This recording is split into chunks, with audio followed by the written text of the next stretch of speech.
ஆண்டவரும் இரட்சகருமான இயேசு கிறிஸ்துவின்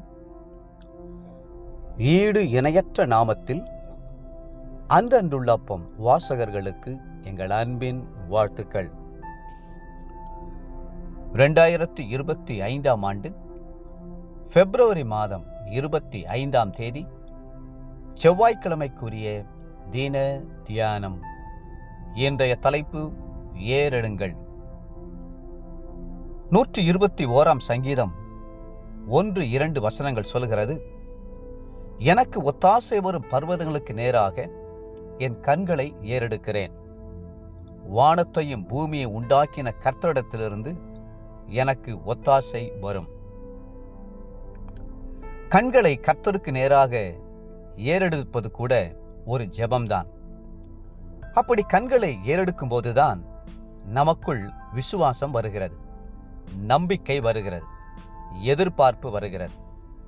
அப்படியே நாம் தேவ ஆசீர்வாதங்களை பெற்றுக்கொள்கிறோம். அன்று இஸ்ரவேலருக்கு விரோதமாக கோலியாத்து பெரிய ராட்சதனைப் போல எழும்பி வந்தபோது தாவீதோ கோலியாத்தை பார்க்கவில்லை, அவனுடைய வெண்கல கவசத்தை பார்க்கவில்லை. தனக்கு ஒத்தாசை வரும் பர்வதமாகிய கர்த்தருக்கு நேராக தன்னுடைய கண்களை ஏறெடுத்தார். கர்த்தரை பெரியவராய் கண்டார். 104 சங்கீதம் 1 வசனம். நாம் எவ்வளவு நமக்கு ஒத்தாசை வரும் பர்வதங்களுக்கு நேராக நம் கண்களை ஏறெடுக்கிறோமோ அவ்வளவு நம்முடைய பிரச்சனைகளும் போராட்டங்களும் சிறியதாகி மறைந்து போகும். ஆகவே தாவீது பெலிஸ்தியனை மிகச் சிறியவனாய் கண்டார்.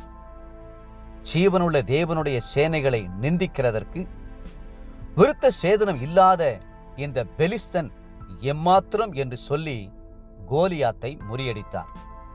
1 சாமுவேல் 17:26.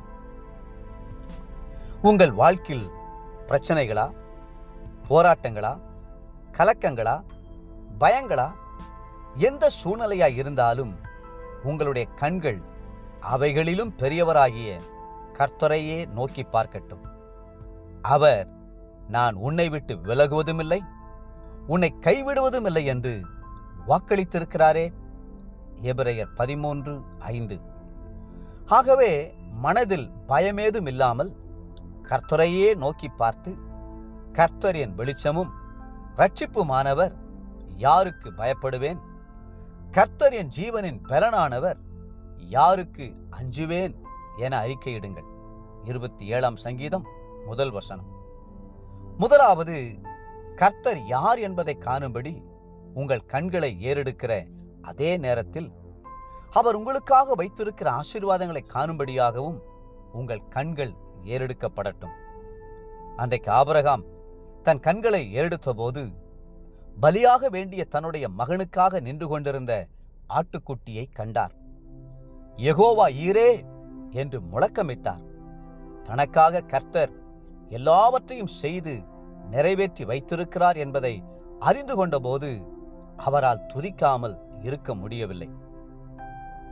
வேதம் சொல்லுகிறது, ஏசாயா 64:4, தேவனே, உமக்கு காத்திருக்கிறவர்களுக்கு நீர் செய்பவைகளை நீரே அல்லாமல் உலக தோற்றம் முதற்கொண்டு ஒருவரும் கேட்டதுமில்லை, செவியால் உணர்ந்ததுமில்லை, அவைகளை கண்டதுமில்லை.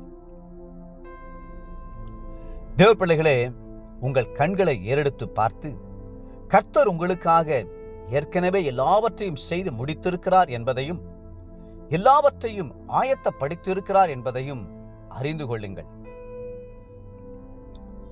இன்றைய நினைவிற்கு கொலோசையர் 3:1-2 வசனங்கள். நீங்கள் கிறிஸ்துவுடனே கூட எழுந்ததுண்டானால் கிறிஸ்து தேவனுடைய வலது பார்சத்தில் வீற்றிருக்கும் இடத்திலுள்ள மேலானவைகளை தேடுங்கள், பூமியில் உள்ளவைகள் அல்ல, மேலானவைகளையே நாடுங்கள்.